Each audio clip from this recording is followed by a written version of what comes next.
U.S. Election 2024. Government should prioritize rebuilding the U.S. industrial base. Like the majority of Americans, those of us from the working class love and cherish certain things. To live in safety, to have opportunities that matter, and to watch our towns and nation prosper are our deepest desires. The majority of working-class people, however, would likely answer in the negative if you asked them whether they believe our government actively promotes the aforementioned causes.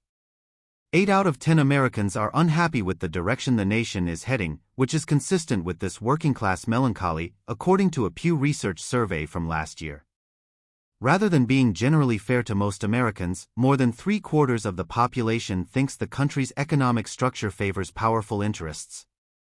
When it comes to the American working class, this sentiment is through the roof. Deindustrialization is largely responsible for the working class's downward mobility. I am the evidence, but not in the manner you would think. A solid manufacturing job I landed a few years after finishing college gave me financial security and set me on the path to realizing the American dream. This industrial job was a breath of fresh air after I had to endure the debilitating hopelessness of being a working-class youngster and a homeless person in my late teens. Here in the Midwest, where I currently reside, there are still a handful of manufacturers that have managed to cling on, even if these positions are not as common as they once were. Many middle-class families in the Midwest have relied on industrial jobs for economic stability in the past. Almost every Ohioan has a grandparent or other relative who worked in one of the many manufacturing jobs that were common in the second part of the 20th century but are now almost mythical. Some had jobs with major corporations like General Motors, Ford, or GE. There were a lot of people who made all sorts of finished goods for smaller factories. Success in a career with one of these manufacturers came with perks regardless of employer. They were generous with their salaries, provided a fair work schedule with chances for overtime, and ensured that their employees would have a comfortable retirement to look forward to. The U.S. economy started to shift at some point. American manufacturing declined or moved offshore over a number of decades, taking with it a lot of good job prospects for Americans. Many Americans are still fighting to catch up after losing these possibilities, which has left them scrambling. The manufacturing sector in the United States lost almost 7 million jobs between 1979 and 2019, a decline of 35% from its 1979 peak. As the United States redirected its focus to an ever-increasing GDP, we twisted our socioeconomic compass, putting short-term gain ahead of long-term stability. The COVID-19 epidemic highlighted the risks posed by the United States' diminished industrial foundation. As a result of supply chain delays, the cost of living in the United States surged, impacting every aspect of life. The political elite in our country has come to their senses and is beginning to question the wisdom of exchanging a reasonable national supply for cheap foreign labor, cheap goods, and corporate welfare. That is why the Biden administration has made such an effort to adopt laws like the CHIPS Act.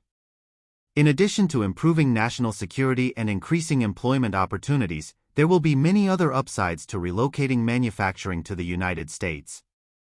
Also, manufacturing is a great place for new ideas to flourish, which is why China will likely overtake the United States in terms of innovation capacity by the year 2035. The U.S. must prioritize investing in and fostering the expansion of its industrial base. The United States can begin to turn things around in this area by implementing smart tariffs to protect domestic industries and domestic growth subsidies. The best way to ensure that manufacturers are always producing goods that meet the demands of our markets is to provide them with financial incentives to do so. We can make sure that trained individuals are ready to take part in this regeneration effort by investing in apprenticeship programs and technical training. An increase in domestic manufacturing income through both domestic and international commerce, along with a more equitable distribution of affluence throughout America's social classes, will constitute the return on investment. Having a strong industrial base has many benefits, such as creating jobs for people of all educational backgrounds and strengthening national security through increased production and exciting new innovations. It's important to commit to common-sense industrial policy for these reasons and more. Neither is this anti-free market nor an isolationist reaction. In fact, it's a pledge to stop using other people as pawns for American capitalism and start using it to help her own people. A common-sense balance between building opportunity and security at home and making a meaningful contribution as an international leader is within our reach. Good jobs, balanced trade, and prosperity for all is only a matter of prioritizing the right outputs. On the other hand, our elected officials and corporate elites should make the conscious decision to love and appreciate the same outcomes as the majority of hardworking Americans.